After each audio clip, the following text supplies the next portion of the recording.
नमस्कार दोस्तों, team why pulse की तरफ से मैं आप सभी का स्वागत करता हूं हमारी हिंदी की वीडियो सीरीज में। इस वीडियो सीरीज की तीसरी वीडियो आज मैं आपके सामने लेके आ रहा हूं। इससे पहले दो वीडियोस के अंदर हमने कुछ स्ट्रैटेजीज डिस्कस की थी। आपके द्वारा मिली गई फीडबैक के बेसिस पे हम आज से शुरू करने जा रहे हैं कुछ basic concepts of options trading. इस basic concepts of option trading में जो सबसे पहला और सबसे इंपॉर्टेंट टॉपिक जो हम डिस्कस करने जा रहे हैं वो है ओपन इंटरेस्ट। दोस्तों, ओपन इंटरेस्ट एक ऐसी चीज है जिसको आप निग्लेक्ट नहीं कर सकते। निग्लेक्ट तो छोड़िए, ये ऑप्शंस ट्रेडिंग का सबसे इंपॉर्टेंट पिलर है, along with price action and volume action. Open interest के बारे में जो इंफॉर्मेशन आपको रेडिली अवेलेबल होगी वो बहुत ही कंफ्यूजिंग होती है, क्लैरिटी उसमें नहीं होती है। हमारी इस वीडियो सीरीज में ये कोशिश रहेगी कि हम ओपन इंटरेस्ट को आपको डिटेल में एक्सप्लेन कर पाएं, जिसके द्वारा आप इसको अपनी ट्रेडिंग स्टाइल में, भले ही आप स्कैल्पर हो या पोजिशनल ट्रेडर हो, आप ओपन इंटरेस्ट के कॉन्सेप्ट को अपनी ट्रेडिंग में फंक्शनल लेवल पे अंडरस्टैंड करके यूज कर पाए। तो आज इस वीडियो सीरीज में हम डिस्कस करेंगे बेसिक्स ऑफ ओपन इंटरेस्ट। हम ओपन इंटरेस्ट का सिर्फ कॉन्सेप्ट समझेंगे और देखेंगे कि क्या इससे आपको फायदा हो सकता है। तो चलिए आज की इस वीडियो सीरीज हम शुरू करते हैं। सो ओपन इंटरेस्ट के कॉन्सेप्ट को समझने के लिए हम इन पैरामीटर्स को स्टडी करेंगे। हम देखेंगे, डेफिनेशन देखेंगे, ओपन इंटरेस्ट का इंपॉर्टेंस क्या है, इसका कॉन्सेप्ट क्या है, ओपन इंटरेस्ट और वॉल्यूम क्या चीज है, क्या डिफरेंस है और कैसे इसको हम यूज कर सकते हैं। ओपन इंटरेस्ट आपको बायर्स के नजरिए से देखना है या सेलर्स के नजरिए से देखना है, ये भी हम डिस्कस करेंगे। अब ओपन इंटरेस्ट में एब्सोल्यूट ओपन इंटरेस्ट या चेंज इन ओपन इंटरेस्ट, क्या डिफरेंस है, क्या इंपॉर्टेंस है। Open interest, change in open interest and price, इन दोनों को कैसे देखा जाए। और लास्ट में हम कुछ ये टॉपिक्स डिस्कस करेंगे, long buildup, short buildup, long unwinding and short covering. दोस्तों, ये टॉपिक्स आपके ओपन इंटरेस्ट की एनालिसिस में फाउंडेशनल पिलर्स बनेंगे। आज की इस वीडियो के बाद मैं ये नहीं कहता कि आप ओपन इंटरेस्ट को सीधा जाके आप ट्रेडिंग के लिए यूज करेंगे। This is just a foundational concept video. तो डिटेल में देखिएगा वीडियो। चलिए अब शुरू करते हैं। तो दोस्तों, ओपन इंटरेस्ट के बारे में जब भी आप कभी फर्स्ट टाइम आप नेट पे खोलेंगे तो विकिपीडिया तो जरूर आप खोलेंगे। सो ओपन इंटरेस्ट की डेफिनेशन आप पढ़ेंगे तो कुछ इस तरह से डेफिनेशन आती है। Open interest refers to the total number of outstanding derivative contracts that have not been settled.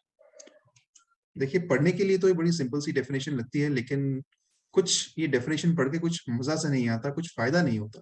इसीलिए good to know but not good enough to trade. तो हम इस डेफिनेशन के थ्रू ट्रेड तो नहीं कर सकते। तो अगर ट्रेड करना है तो हमें ओपन इंटरेस्ट को डिटेल में जाके समझना पड़ेगा। तो यही कोशिश है आज की इस वीडियो की।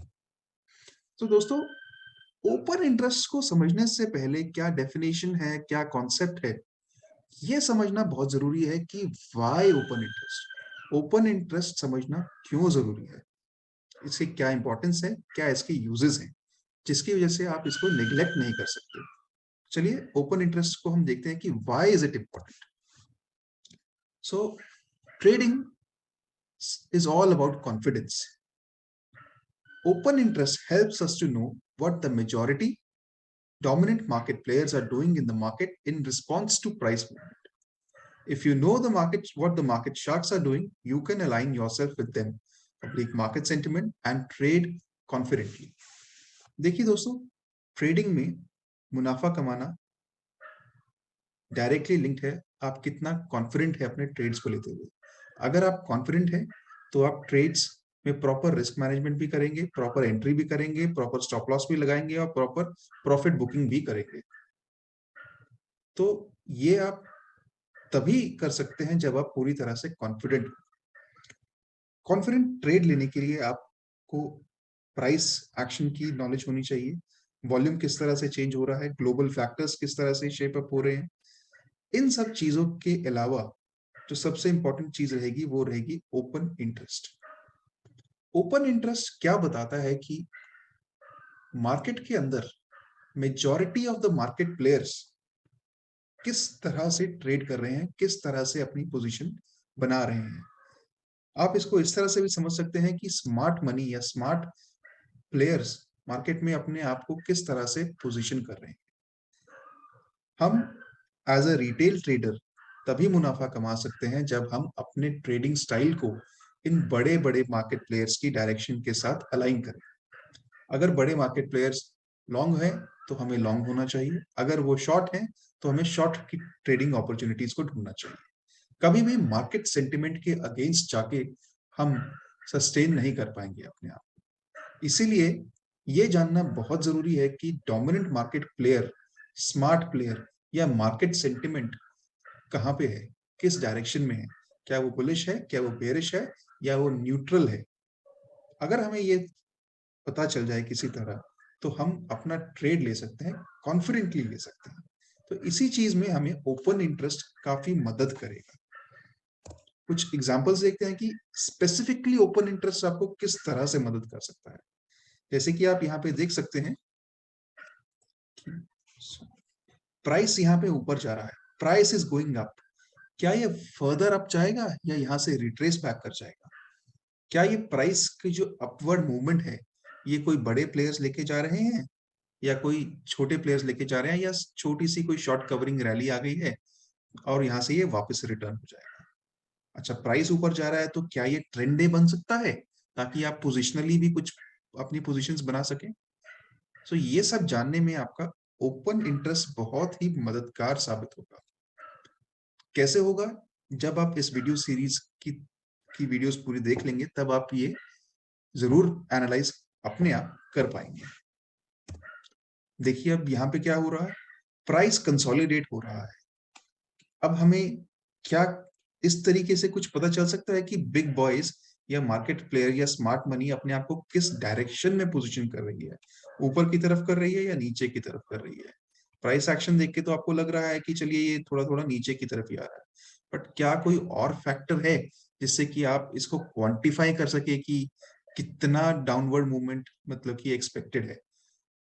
इस चीज को समझने के लिए आपका open interest will be the most useful tool. तो इसीलिए आप ओपन इंटरेस्ट को ध्यान से समझिएगा। अब प्राइस अगर नीचे मूव कर रहा है तो इसमें क्या मुझे अपना लार्ज कैपिटल डिप्लॉय करना चाहिए या छोटा कैपिटल डिप्लॉय करना चाहिए? आप ये कैसे जानेंगे? आप ये तभी डिसाइड कर सकते हैं जब आप कॉन्फिडेंट हो। ये प्राइस मूवमेंट देख के आप क्या आप कह सकते हैं कि ये स्ट्रॉन्ग डाउनवर्ड मूवमेंट है या कुछ प्रॉफिट बुकिंग है जो कि अभी थोड़ी देर में खत्म हो जाएगी? प्राइस एक्शन इस चीज में आपको थोड़ा लिमिट कर देता है। जो चीज आपको कॉन्फिडेंट बनाएगी वो होगी आपका ओपन इंटरेस्ट का analysis along with the price analysis. So open interest को आप ध्यान से समझिएगा। सो दोस्तों, अब ये तो बात हो गई कि ओपन इंटरेस्ट की इंपॉर्टेंस क्या है। सो आपने अब देखा कि ओपन इंटरेस्ट को समझना क्यों जरूरी है। ओपन इंटरेस्ट आपको कॉन्फिडेंटली ट्रेड करने में पूरा पूरा मदद करेगा। आप प्राइस एक्शन से प्राइस को एनालाइज कर सकते हैं, लेकिन आप कितना कॉन्फिडेंट है कि ये प्राइस मूवमेंट या आपका प्राइस एक्शन आपका ट्रेड में आपको उसी डायरेक्शन में लेके जाएगा, ये सब बताएगा आपका ओपन इंटरेस्ट। सो इसी चीज के ऊपर अब हम डिस्कस करना शुरू करेंगे कि what is open interest. So why open interest is important, अब आप समझ सकते हैं। अब हम देखेंगे कि ओपन इंटरेस्ट क्या चीज है। So first things first, basic concept of open interest. ये है क्या ओपन इंटरेस्ट, जो कि विकिपीडिया ने भी कुछ डेफिनेशन दिया था अपना, जिसमें वो कह रहा था, जिसमें उसने जो वर्ड्स यूज किए गए थे वो है टोटल आउटस्टैंडिंग ओपन कॉन्ट्रैक्ट्स। तो देखिए, इसको समझने के लिए हम बहुत ही बेसिक एग्जाम्पल से आपको बात करेंगे। मान लीजिए कि आपकी मार्केट के अंदर सिर्फ दो प्लेयर्स हैं, एक बॉय है, एक गर्ल है। सो दोनों के बीच में एक कॉन्ट्रैक्ट साइन होता है। सो फ्यूचर कॉन्ट्रैक्ट साइन होता है। सो उसमें जो बॉय है वो गर्ल को अपना कॉन्ट्रैक्ट सेल करता है। तो ये सेल ट्रांजैक्शन होते ही एक कॉन्ट्रैक्ट मार्केट के अंदर एक्टिवेट हो गया है। इस कॉन्ट्रैक्ट को जो हमारी एक्सचेंज है इंश्योर करेगी कि ये कॉन्ट्रैक्ट पूरी तरह से एग्जीक्यूट हो। सो एक बॉय और एक गर्ल के अंदर एक कॉन्ट्रैक्ट होते ही हमारा एक कॉन्ट्रैक्ट मार्केट में फ्लोट करेगा, जिसके हम कहते हैं कि ओपन इंटरेस्ट 1 हो गया। सो इसमें इस ट्रांजैक्शन में जो बॉय है उसने वो बन गया है सेलर, और जो गर्ल है वो बन गई है बायर। That's it. एक कॉन्ट्रैक्ट होते ही ओपन इंटरेस्ट हो गया 1। अब एक्चुअल में मार्केट में क्या होता है?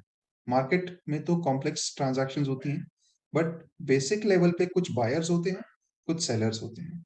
सो जब भी सेलर कुछ कॉन्ट्रैक्ट्स राइट करते हैं, तो उन कॉन्ट्रैक्ट्स को बायर्स बाय करते हैं।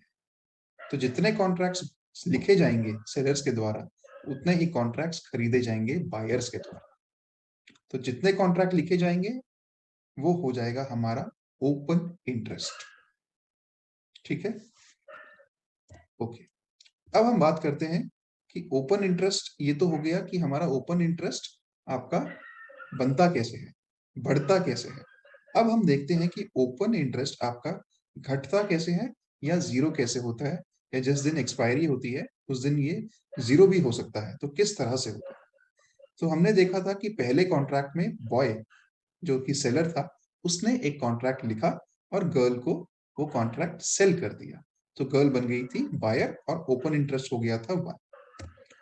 अब आप समझिए कि अगर जो बॉय है वो अपने ओरिजिनल कॉन्ट्रैक्ट को गर्ल से वापस खरीद लेता है, तो जो कॉन्ट्रैक्ट उसने लिखा था उसी के पास वापस आ गया, और मार्केट से जितने भी जो एक कॉन्ट्रैक्ट जो मार्केट के अंदर था वो सिस्टम से निकल गया।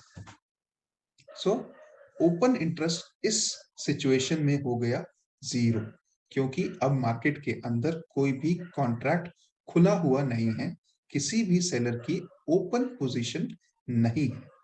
तो इस ट्रांजैक्शन में बॉय ने कॉन्ट्रैक्ट को बाय बैक किया, और जो गर्ल थी उसने अपने कॉन्ट्रैक्ट को रीसेल कर दिया। सो इस तरह से आपका आउटस्टैंडिंग कॉन्ट्रैक्ट मार्केट के अंदर हो गया zero. So this is the basic of open interest. अब मार्केट के अंदर क्या होता है कि कुछ बायर्स होते हैं, कुछ सेलर्स होते हैं। जब भी ओपन पोजीशन क्रिएट होता है तो सेलर्स अपने कॉन्ट्रैक्ट्स सेल करते हैं बायर्स को। ओके, और जब ये कॉन्ट्रैक्ट जो सेलर है वो अपने कॉन्ट्रैक्ट्स जो उसने बेचे थे उनको वापस खरीद लेता है, तो हमारा ओपन इंटरेस्ट घट जाता है या जीरो भी हो जाता है। ओके, सो ये है आपका बेसिक ऑफ ओपन इंटरेस्ट, किस तरह से आपका ओपन इंटरेस्ट की पोजीशन क्रिएट होती है और किस तरह से ओपन इंटरेस्ट की पोजीशन कटती है। ओके, आने वाले वीडियोस में, आने वाली स्लाइड्स में हम देखेंगे कि किस तरह से हम ओपन इंटरेस्ट की इन बढ़ती हुई या घटती हुई पोजीशंस को यूज करते हुए हम कुछ डेटा एनालिसिस कर सकते हैं। ओके, चलिए आगे बढ़ते हैं। नेक्स्ट जो कॉन्सेप्ट जो आता है वो आता है ओपन इंटरेस्ट और वॉल्यूम का। हम वॉल्यूम का भरपूर यूज करेंगे हमारी डेटा एनालिसिस में। सो बेसिक कॉन्सेप्ट, कई बार ये कंफ्यूजन हो जाता है कि ओपन इंटरेस्ट और वॉल्यूम में डिफरेंस क्या है। सो मैं आपको बता दूं कि वॉल्यूम जो है सिर्फ कैलकुलेट करता है कि सिस्टम के अंदर with in a particular time frame, जो कि एक दिन हो सकता है या 3 मिनट हो सकता है या 15 मिनट हो सकता है, जितना भी आप चुने, उस पर्टिकुलर टाइम फ्रेम के अंदर नंबर ऑफ ट्रांजैक्शंस कितनी हुई। सो इसको अब हम एक एग्जांपल से समझेंगे। ये है हमारा ओरिजिनल सेलर जिसके पास बॉय लिखा है। बॉय ने एक कॉन्ट्रैक्ट लिखा, अंडरराइट किया, और उस कॉन्ट्रैक्ट को इस गर्ल ने परचेज किया। सो कॉन्ट्रैक्ट ए लिखा गया। ये हो गई हमारी पहली ट्रांजैक्शन, जिसमें कि एक कॉन्ट्रैक्ट जिसका नाम था कॉन्ट्रैक्ट ए, बॉय ने लिखा और इस गर्ल को सेल कर दिया। अब इस गर्ल ने क्या किया, जो इसके पास कॉन्ट्रैक्ट था इसने आगे फर्दर रीसेल कर दिया सेकंड बॉय को। तो ये भी एक ट्रांजैक्शन हो गई, बट कॉन्ट्रैक्ट जो था इस गर्ल के पास वो शिफ्ट हो गया इस बॉय के पास। सो कॉन्ट्रैक्ट तो वही रहा, लेकिन ट्रांजैक्शंस 2 हो गई। तो अब आप मुझे बता सकते हैं कि इस टाइम मार्केट के अंदर कॉन्ट्रैक्ट्स कितने फ्लोटेड हैं या सेलर की कितनी पोजीशन खुली हुई है? देखिए, ओरिजिनल सेलर तो ये है और एक ही कॉन्ट्रैक्ट अभी यहाँ पे चला गया। बस इसने एक्सचेंज ऑफ हैंड्स हो गया। पहले ये गर्ल थी इसकी ओनर, अब ये बॉय है, अब ये गर्ल सिस्टम से बाहर है। सो देखिए, ट्रांज़ैक्शन 1 हुई, ट्रांज़ैक्शन 2 हुई, लेकिन ओपन इंटरेस्ट या नंबर ऑफ कॉन्ट्रैक्ट जो खुले हुए हैं, वो अभी भी एक ही है। अब देखते हैं कि क्या हुआ। इस बॉय ने इस गर्ल को ये कॉन्ट्रैक्ट फर्दर रीसेल कर दिया। सो ये हो गई हमारी तीसरी ट्रांज़ैक्शन, बट कॉन्ट्रैक्ट तो वही रहा। सो यहाँ पहुँचने के बाद भी ओपन इंटरेस्ट तो 1 ही रहेगा, लेकिन ट्रांज़ैक्शंस हो जाएँगी 3। ओके? अब हम देखते हैं कि चौथी ट्रांज़ैक्शन क्या हुई। इस गर्ल और ओरिजिनल बॉय जो कि हमारा सेलर था, के बीच में ये ट्रांज़ैक्शन हुई। सो हमारे सेलर ने ये कॉन्ट्रैक्ट बाय बैक कर लिया है। बाय बैक करते ही मार्केट से, सिस्टम से हमारा ओपन कॉन्ट्रैक्ट बाहर निकल गया है। सो ओपन इंटरेस्ट तो हो गया हमारा 0, लेकिन यहाँ तक पहुँचते-पहुँचते हमारी ट्रांज़ैक्शन हो गई चौथी। सो आप देख सकते हैं कि ओपन इंटरेस्ट तो यहाँ तक 1 ही रहा, लेकिन वॉल्यूम हो गई हमारी 4।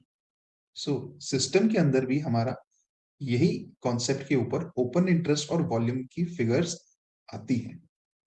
हमारे नंबर ऑफ कॉन्ट्रैक्ट्स तो लिमिटेड होते हैं, लेकिन उनकी ट्रांज़ैक्शंस बाइंग और सेलिंग बार-बार होती रहती है। जितनी बार वो ट्रांज़ैक्शंस उनकी होंगी, उतनी है उतना जो नंबर ऑफ ट्रांज़ैक्शंस होंगी, वो कहलाएँगी हमारी वॉल्यूम। तो दोस्तों, ये डिफरेंस हो गया हमारा ओपन इंटरेस्ट और वॉल्यूम के बीच में। ओके? ठीक है, आगे बढ़ते हैं। अब दोस्तों, थोड़ा-सा हम ओपन इंटरेस्ट के अंदर चलते हैं कि देखते हैं कि ओपन इंटरेस्ट किस किस टाइप का होता है। सो दोस्तों, ओपन इंटरेस्ट आपके डेरिवेटिव सेगमेंट में 2 तरीके से देखा जा सकता है। एक होगा आपका फ्यूचर्स का ओपन इंटरेस्ट और दूसरा होगा आपका ऑप्शंस का ओपन इंटरेस्ट। ओके? जैसे कि हम बात कर लेते हैं निफ्टी बैंक या निफ्टी का, दोनों ही ट्रेडेबल इंस्ट्रूमेंट्स हैं, दोनों के फ्यूचर्स हैं और दोनों के ऑप्शंस भी हैं। स्टॉक्स के अंदर भी इसी तरह से उनके फ्यूचर्स के ऑप्शन ओपन इंटरेस्ट भी होते हैं और उनकी ऑप्शंस की भी ओपन इंटरेस्ट होते हैं। सो फ्यूचर्स का ओपन इंटरेस्ट आपको एनालाइज करना है या ऑप्शंस का ओपन इंटरेस्ट एनालाइज करना है, आपको ट्रेड करना है तो आपको दोनों ही ओपन इंटरेस्ट एनालाइज करने होंगे और दोनों से ही कुछ इंफॉर्मेशन गैदर करनी होगी जिसके बेसिस पे आप एक कॉन्फिडेंट ट्रेड ले पाएंगे। ठीक है? चलो, नेक्स्ट जो बेसिक कॉन्सेप्ट, ये क्वेश्चन जो सभी के दिमाग में आता है, वो है कि ओपन इंटरेस्ट आपको बायर के नजरिए से देखना है या सेलर के नजरिए से देखना है। आप उसी के नजरिए से देखेंगे जो कि ओपन इंटरेस्ट को डोमिनेट करता है या कंट्रोल करता है। और ओपन इंटरेस्ट को डोमिनेट या कंट्रोल सिर्फ वही प्लेयर करेगा जिसके ज्यादा स्टेक्स जुड़े हुए हैं ओपन इंटरेस्ट से। सो आइए अब हम देखते हैं कि ओपन इंटरेस्ट से ज्यादा स्टेक एक बायर के जुड़े हैं या सेलर के जुड़े हैं। तो पहले देख लेते हैं हम फ्यूचर्स का ओपन इंटरेस्ट। फ्यूचर्स का ओपन इंटरेस्ट ये मैं दिखा रहा हूं आपको बैंक निफ्टी के एग्जाम्पल के साथ। अगर आप एक लॉट निफ्टी बैंक का फ्यूचर लॉन्ग करते हैं या बाय करते हैं तो आपको जो मार्जिन मनी देनी होती है वो है 1,43,700 के आसपास। अगर आप वही लॉट सेल करते हैं तो लगभग लगभग उतना ही मार्जिन आपको देना पड़ता है। तो दोस्तों, फ्यूचर्स के अंदर एक बायर और सेलर की जो स्टेक्स इन्वॉल्व हैं वो हो गई आपकी इक्वल। सो इसमें फ्यूचर्स के ओपन इंटरेस्ट में हम कह सकते हैं कि बायर और सेलर बराबर हैं। सो आपने न्यूट्रल वे में फ्यूचर्स का ओपन इंटरेस्ट एनालाइज करना है, बगैर ये देख सोचे हुए कि इसको हमें सेलर के पॉइंट ऑफ व्यू से देखना है या बायर के पॉइंट ऑफ व्यू से देखना है। अब हम बात कर लेते हैं ऑप्शंस की। ये चीज ऑप्शंस में नहीं रहती। ऑप्शंस के अंदर अगर आपको एक लॉट ऑप्शंस का सेल करना है तो आपको मार्जिन देना होता है। लेकिन अगर आपको वही लॉट खरीदना है, तो आपको सिर्फ प्रीमियम देना होता है। ये एग्जांपल आप देखिए, 35-200 की कॉल की ऑप्शन अगर किसी आपको सेल करनी है, तो आपको लगभग 1.5 लाख रुपए अपनी मार्जिन मनी ब्लॉक करनी होगी। लेकिन अगर आपको वही लॉट खरीदना है, तो आपको सिर्फ 810 रुपए का प्रीमियम 25 की क्वांटिटी के बराबर, जो कि लगभग कुछ 20,000 के आसपास आता है, उतना प्रीमियम देके आप वही लॉट खरीद सकते हैं। तो दोस्तों, एक लॉट के पीछे एक सेलर का स्टेक 1.5 लाख रुपए, उसका मनी, उसका पैसा ब्लॉक्ड है। और उसके ऊपर भी आपको पता है कि सेलर की रिस्क अनलिमिटेड होती है, और उसी के अगेंस्ट में जो बायर है, वो सिर्फ 20,000 रुपए दे रहा है। सो ये तो टोटली क्लियर है कि ऑप्शंस के अंदर जो ऑप्शन सेलर है, उसका स्टेक काफी ज्यादा है। दस एक सेलर ही आपका डोमिनेट करेगा ऑप्शंस के ओपन इंटरेस्ट को। तो फ्यूचर्स के अंदर जो ओपन इंटरेस्ट है, उसमें बायर और सेलर की इक्वल स्टेक होती है, बट ऑप्शंस के अंदर सेलर की स्टेक ज्यादा होती है। तो अगर आपको ऑप्शंस का ओपन इंटरेस्ट एनालाइज करना है, तो आप हमेशा सेलर का पॉइंट ऑफ व्यू ही पकड़िए।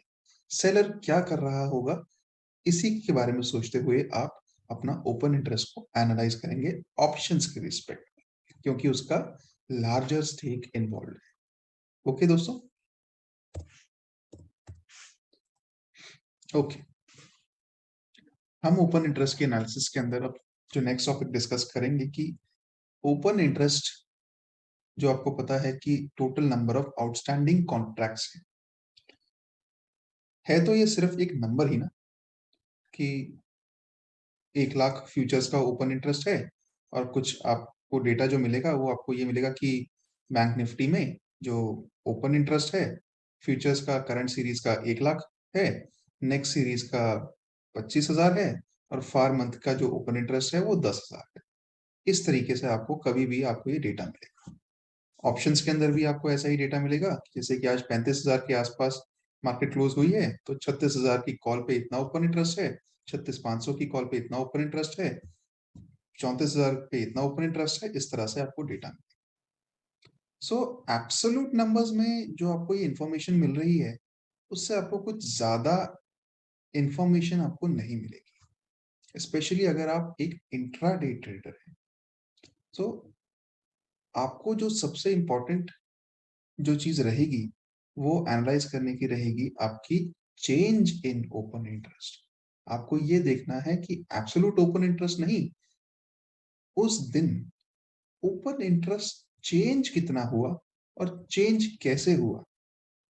ये इंफॉर्मेशन आपको आइडेंटिफाई करवाएगी कि किस तरह से डोमिनेंट मार्केट प्लेयर अपने आप को पोजीशन कर रहा है मार्केट के अंदर, या उसका एक्शन क्या है, ताकि आप उसी की डायरेक्शन में जाके ट्रेड कर सकें। सो दोस्तों, एब्सोल्यूट नहीं, सबसे इंपॉर्टेंट जो ओपन इंटरेस्ट का एस्पेक्ट है, वो है चेंज इन ओपन इंटरेस्ट। अब अगला क्वेश्चन जो हमारे जहन में आता है वो है, how to analyze change in open interest. तो ओपन इंटरेस्ट की बजाय हमें देखना है चेंज इन ओपन इंटरेस्ट।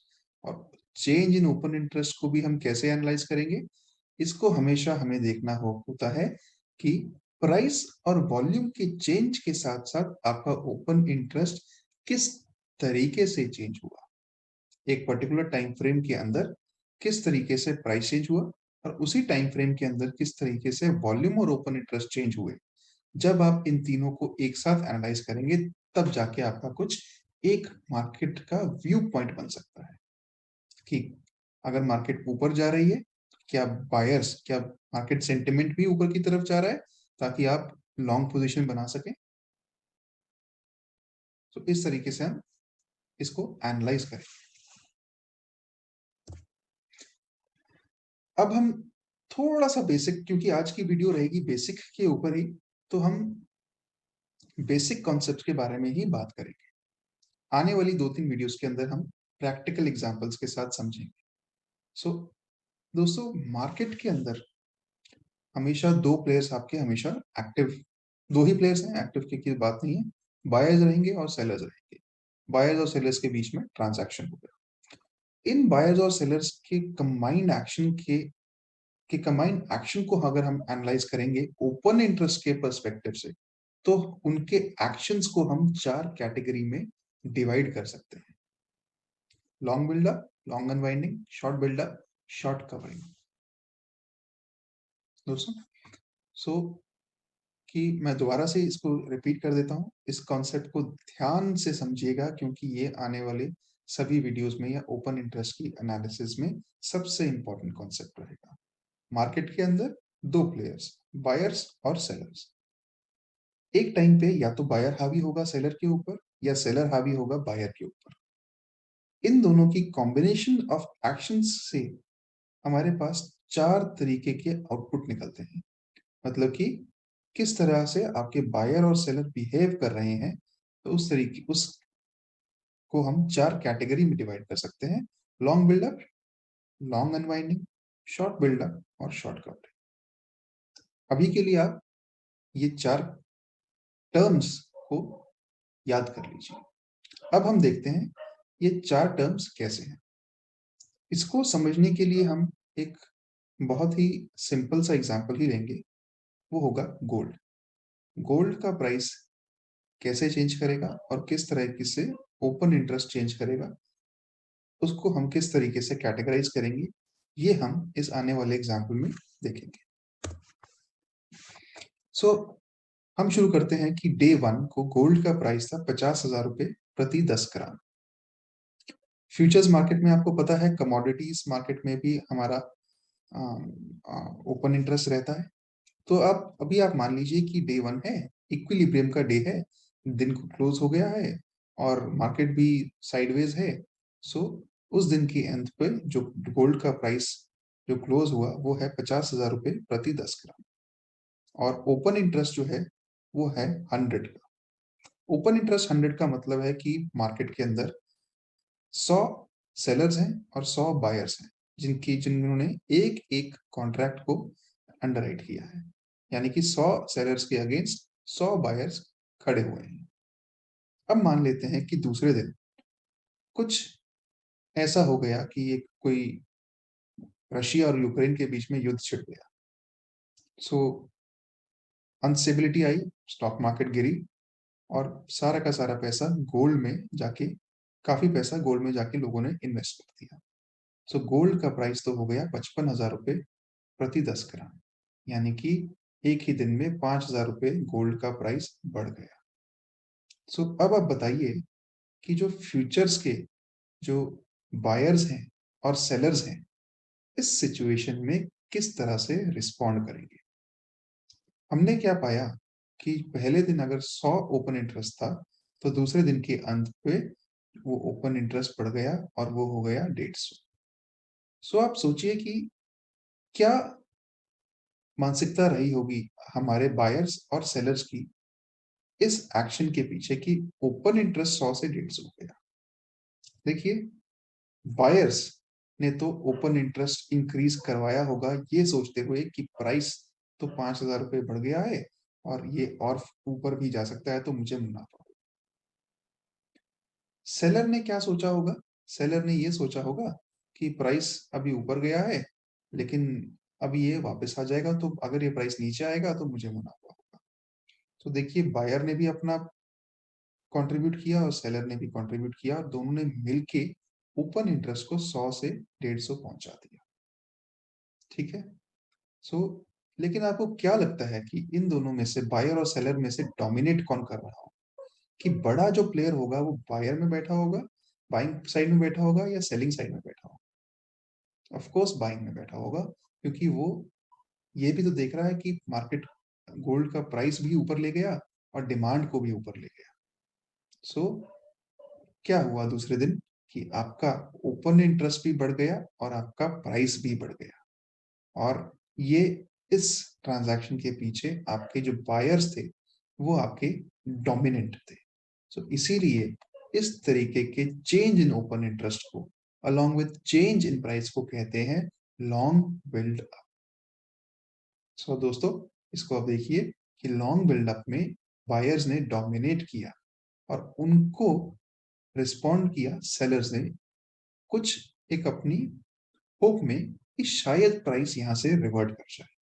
लेकिन इस ट्रांजैक्शन में आपका जो बड़ा प्लेयर, जो स्मार्ट मनी होगी, वो होगी आपकी लॉन्ग साइड में, यानी कि बाइंग साइड में।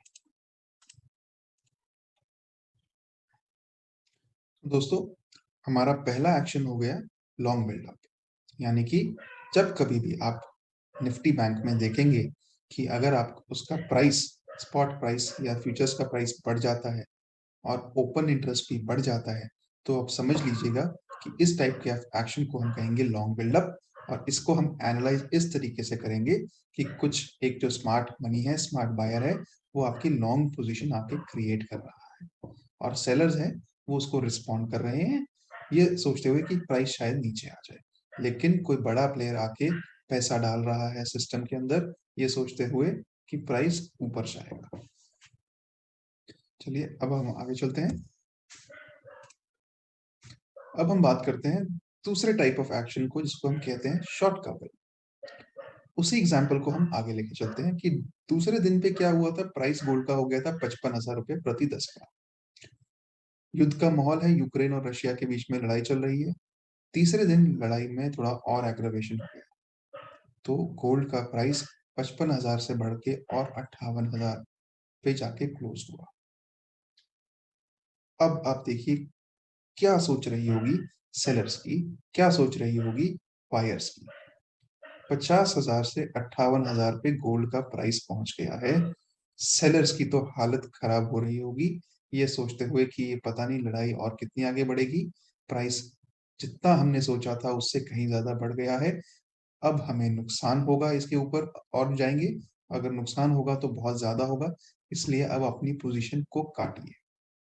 सो सेलर इस सिचुएशन में अपनी पोजीशन को काट देगा, ठीक है। तो इसीलिए आपका ओपन इंटरेस्ट भी डिक्रीज होगा। तो पहले दिन ओपन इंटरेस्ट था 100, दूसरे दिन हुआ 150 और तीसरे दिन रह गया सिर्फ 50। सेलर्स ने इस ट्रांजैक्शन में डोमिनेट किया होगा, क्योंकि सेलर्स थे इस दिन के आउटकम के बाद फियरफुल। फियर था उनके मन में कि मार्केट और नीचे गिर सकती है, इसीलिए अपना लॉस जल्दी से जल्दी कवर करो, भारी और नुकसान से बचो और अपनी पोजीशन काटो। ओके। इसके अगेंस्ट में कुछ बायर्स इस तरीके के रहे होंगे, जिन्हें लगा होगा कि 50,000 से 58,000 का प्रॉफिट तो हमने कमा लिया है, अच्छा मुनाफा है, तो इसको थोड़ा बुक भी कर लेते। सो इस तरीके से आपका इस तरीके का जो एक्शन रहेगा उसे हम कहते हैं शॉर्ट कवरिंग। ओके। तो शॉर्ट कवरिंग में क्या हुआ, आपका ओपन इंटरेस्ट कम हो गया और आपका प्राइस बढ़ गया। ओके। सो इस तरीके के प्राइस और एक्शन और ओपन इंटरेस्ट के चेंज को कहा जाता है शॉर्ट कवरिंग।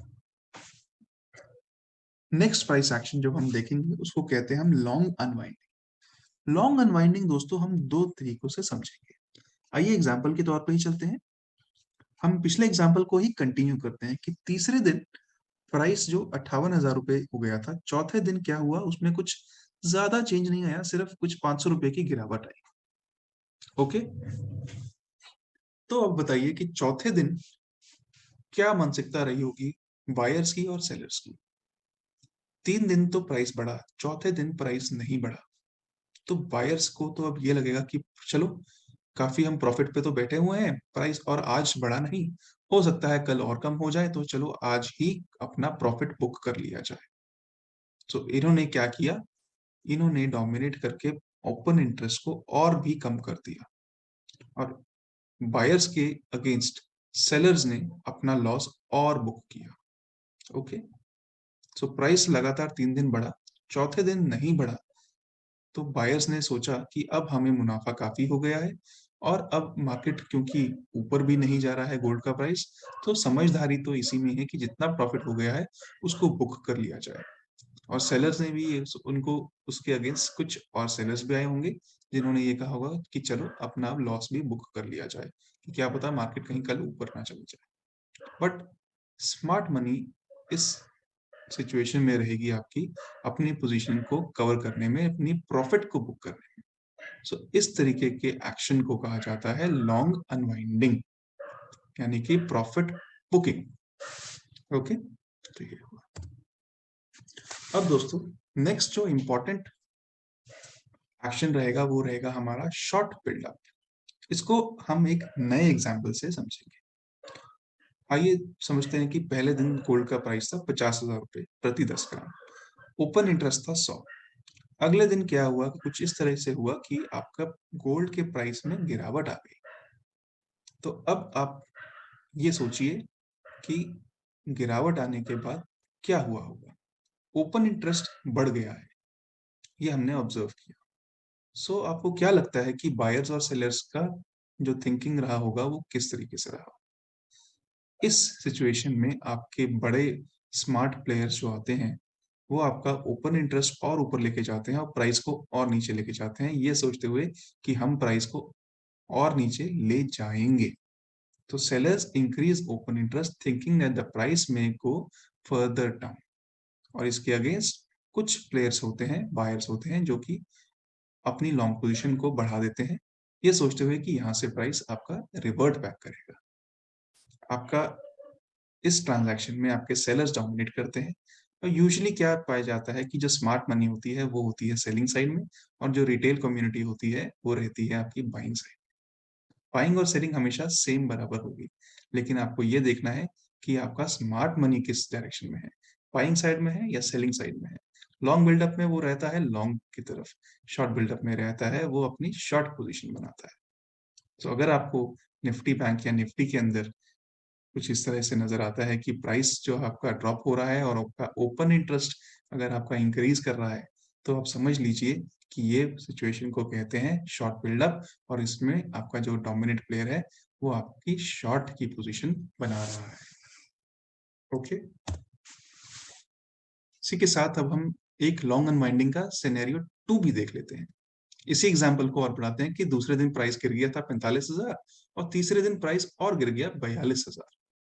अब आप बताइए कि क्या रहा होगा। बायर्स की हालत खराब हो गई होगी, वो कह रहे होंगे कि प्राइस तो भैया बहुत गिर गया है, अब जितना भी लॉस हुआ है उसको बुक कर लिया जाए और बस मार्केट से निकल लिया जाए। तो ओपन इंटरेस्ट पहले 100, फिर 150 और फिर रह गया 50। लेकिन इस जो ओपन इंटरेस्ट को कम करने की जो आ, पहल है, या जिसका कह सकते हैं कि जिसका डोमिनेंस है, वो रहा है इसमें बायर्स का, क्योंकि उन्होंने अपना लॉस बुक करना है। इसके अगेंस्ट में कुछ सेलर्स हैं, वो अपना प्रॉफिट बुक करेंगे। वो पहले ही शॉर्ट पोजीशन पे थे 50,000 से 42,000, 8,000 रुपए का उनको मुनाफा पे बैठे हैं वो, तो वो भी अपना कुछ प्रॉफिट बुक करेंगे। लेकिन डोमिनेंट एक्शन इसमें रहेगा बायर्स का, जो कि अपना लॉस बुक कर रहे हैं। सो दोस्तों, ये है, ये 4 जो एक्शंस हैं, लॉन्ग बिल्डअप, शॉर्ट कवरिंग और लॉन्ग अनवाइंडिंग, जो कि हमारे ओपन इंटरेस्ट के चेंज को प्राइस के चेंज के साथ कंपेयर करके हम इनके एक्शंस को कैटेगराइज करते हैं। ये इसकी समरी है कि बुलिश सिनेरियो आपको कब नजर आएगा, बेयरिश सिनेरियो आपको कब नजर आएगा। जब भी आपका लॉन्ग बिल्डअप होगा, लॉन्ग बिल्डअप का साइन रहेगा कि आपका ओपन इंटरेस्ट भी बढ़ेगा और आपका प्राइस है वो भी बढ़ेगा। तो इसमें आपके जो लॉन्ग्स हैं, they are building the position in expectation of the market to rise. ठीक है। शॉर्ट कवरिंग भी एक बुलिश सिनेरियो है। उसमें आपका ओपन इंटरेस्ट कम होगा और आपका प्राइस बढ़ेगा, इसमें कि आपके शॉर्ट्स जो है अपनी पोजीशन को काट रहे हैं अपने लॉस को मिनिमाइज करने के लिए। शॉर्ट बिल्डअप आपका एक बेरिश सिनेरियो है, जिसमें कि आपके शॉर्ट्स आपके पोजीशन बनाते हैं हमेशा इस एक्सपेक्टेशन में कि मार्केट आपका फर्दर डाउन जाएगा। और शॉर्ट कवरिंग भी इस बेरिश सिनेरियो में हो सकती है, जिसमें कि वो अपनी पोजीशन को कवर करेंगे अपने प्रॉफिट को बुक करने के लिए। लॉन्ग अनवाइंडिंग यूजुअली आपकी रहती है प्रॉफिट बुकिंग के लिए एट हायर लेवल्स। ओके, हालांकि ये लिख दिया है यहाँ पे, थियोरेटिकल हो सकता है, बट प्रैक्टिकली जो देखा गया है कि लॉन्ग अनवाइंडिंग को जो कि होता है डिक्रीज इन ओपन इंटरेस्ट और डिक्रीज इन प्राइस होता है प्रॉफिट बुकिंग के टाइम, जब आपका प्राइस एक लेवल को क्रॉस करके ऊपर चला जाता है और आपके जो कुछ लोगों को अपना प्रॉफिट बुक करना होता है, तो वो अपनी पोजीशंस को काटते हैं और अपना प्रॉफिट को बुक करते हैं। शॉर्ट कवरिंग यूजुअली रहता है जब आपकी सेलर्स अपनी पोजीशन को काटते हैं। सेलर्स अपनी पोजीशन को यूजुअली काटते हैं अपने लॉस को बुक करने के लिए। तो अगर आपका प्राइस एकदम से ऊपर चला जाए तो सेलर्स अपनी पोजीशन काटेंगे इस एक्सपेक्टेशन में कि प्राइस और ऊपर जाएगा और ऊपर जाएगा तो मुझे और नुकसान होगा। ओके, तो दोस्तों इन 4 सिनेरियोज में से सबसे इंपॉर्टेंट रहेंगे आपके लॉन्ग बिल्डअप और शॉर्ट बिल्डअप। इसका मेन रीजन ये है कि दोनों ही सिनेरियोज में लॉन्ग बिल्डअप और शॉर्ट बिल्डअप में आपकी ओपन इंटरेस्ट आपका इंक्रीज हो रहा है, यानी कि मार्केट के अंदर आपका पैसा इनफ्लो हो रहा है। लॉन्ग अनवाइंडिंग और शॉर्ट कवरिंग में आपका पैसा सिस्टम से निकल रहा है। तो आप इस चीज को समझिए कि अगर कोई स्मार्ट प्लेयर आके पैसा डाल रहा है मार्केट के अंदर और वो मार्केट को ऊपर की तरफ पुश कर रहा है, तो इतनी आसानी से वो मार्केट को नीचे नहीं आने देगा। सो लॉन्ग बिल्डअप में आपको हमेशा बाइंग अपॉर्चुनिटीज खरीद देखनी है। अगर आपको शॉर्ट बिल्डअप नजर आता है, यानी कि मार्केट गिर रही है और ओपन इंटरेस्ट भी बढ़ रहा है, तो यानी कि कोई बड़ा प्लेयर आके इस मार्केट को नीचे की तरफ पुश कर रहा है, तो वो इतनी आसानी से मार्केट को ऊपर चढ़ने नहीं देगा। सो ऐसे केसेस में आपको हमेशा सेलिंग अपॉर्चुनिटीज देखनी है। सेल ऑन राइज की ट्रेडिंग स्ट्रैटेजी आपको अपनानी चाहिए। शॉर्ट कवरिंग में भले ही मार्केट ऊपर जा रही है, लेकिन आपको कॉशियस रहना है कि मार्केट तो ऊपर जा रही है, लेकिन ये कहाँ तक ऊपर जाएगी ये किसी को नहीं पता। सो आप इंपॉर्टेंट सपोर्ट लेवल्स पे अपना एक बाइंग अपॉर्चुनिटी ढूंढ सकते हैं। लॉन्ग अनवाइंडिंग दोस्तों हम यूजुअली रेकमेंड नहीं करते हैं किसी भी ट्रेडिंग अपॉर्चुनिटी को आइडेंटिफाई करने में, क्योंकि इसमें प्रॉफिट बुकिंग होती है। प्रॉफिट बुकिंग लॉस कवरिंग के रिस्पेक्ट में काफी वीक रहती है, तो इसलिए इसमें कोई ट्रेडिंग अपॉर्चुनिटी आप ना ढूंढे तो ज्यादा अच्छा रहेगा। तो दोस्तों इस वीडियो में हमने सिर्फ कुछ अपने बेसिक कॉन्सेप्ट्स को टच किया है। आने वाली 2 वीडियोस के अंदर हम फ्यूचर्स और ऑप्शंस के ओपन इंटरेस्ट को किस तरीके से एनालाइज करेंगे डिटेल में ये जानेंगे। हम लाइव एग्जांपल्स के साथ देखेंगे कि किस तरीके से हम ओपन इंटरेस्ट को एनालाइज करेंगे अपने ट्रेडिंग अपॉर्चुनिटीज को आइडेंटिफाई करने के लिए। तो आज का वीडियो था सिर्फ बेसिक कॉन्सेप्ट्स के ऊपर। ब्रशअप जिन जो पहले से इसको जानते हैं उनके लिए सिर्फ एक ब्रशअप था, और जो नए कैंडिडेट्स हैं उनके लिए ये इंट्रोडक्टरी वीडियो थी।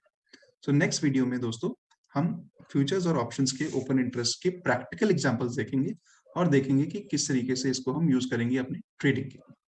सो तब तक के लिए थैंक यू सो मच।